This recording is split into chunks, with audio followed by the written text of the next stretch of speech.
रामराम शेतकरी भावांनो, पहा सोयाबीनला किती खास माल आहे. कारण की सोयाबीनला एकच फवारणी झालेली, दुसरी फवारणी सोयाबीनला करायची.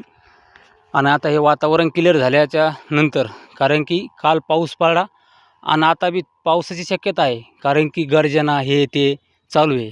पहा आभाळ बी येलं मोठं आणि लय गार झाली.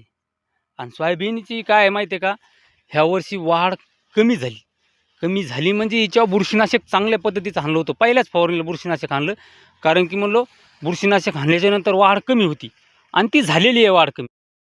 एकदम सारखी सोयाबीन आहे, हवा आहे, पुन्हा हिच्यात तण बी नाही, तणाव नियंत्रण आहे, मस्त व्यवस्थित आहे. चट गोष्टी तिला तिला अन्नद्रव्य बी चांगल्या रीतीने चालू आहे. कारण की हे रान बी थोडं चांगलं आहे आणि तिकडं जरा रान चिबडे आहे, तर थोडी सोयाबीन लहान लहान आहे, पाणी आहे त्याच्या सातत्याने.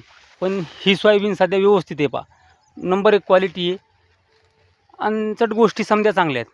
पहा केवढ्याला ढग आले. पाऊस आज बी येतो राव.